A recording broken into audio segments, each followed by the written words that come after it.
अस्सलाम वालेकुम। आज हम बनाएंगे मिक्स्ड वेजिटेबल एग करी, जो बहुत ही सिंपल रेसिपी है, जो बनाने में बहुत आसान और क्विक है और खाने में बहुत ही ज़्यादा टेस्टी लगती है। टेस्टी होने के साथ साथ ये बहुत हेल्दी भी है, तो आप इसे ज़रूर ट्राई करिए। वीडियो शुरू करने से पहले मेरी आप सभी से एक रिक्वेस्ट है कि अगर अभी तक आपने मेरे चैनल को सब्सक्राइब नहीं किया है तो सब्सक्राइब कर लीजिए।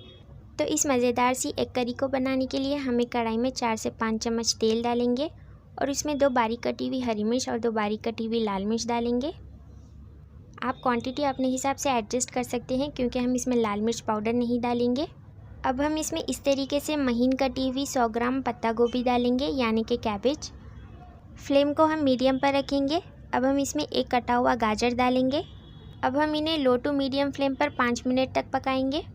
5 मिनट तक पकने के बाद अब ये थोड़े सॉफ्ट हो गए हैं। अब हम इसमें 1 चम्मच या स्वाद अनुसार नमक डालेंगे और आधा चम्मच काली मिर्च पाउडर डालेंगे। अब इसमें बारीक कटी हुई कुछ स्प्रिंग ऑनियन डालेंगे। हम इसमें ज़्यादा मसाले नहीं डालेंगे, फिर भी ये बहुत ही ज़्यादा टेस्टी बनती है। देखिए, मैंने इन्हें अब अच्छी तरीके से मिक्स कर दिया है। अब हम इस पर 3 अंडे डालेंगे।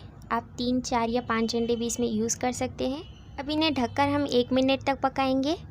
देखिए, 1 मिनट बाद ये कुछ ऐसे लगेंगे। अब हम इन्हें मिक्स कर लेंगे। जब अंडा कच्चा रहेगा तभी इन्हें अच्छी तरीके से मिक्स कर लीजिए।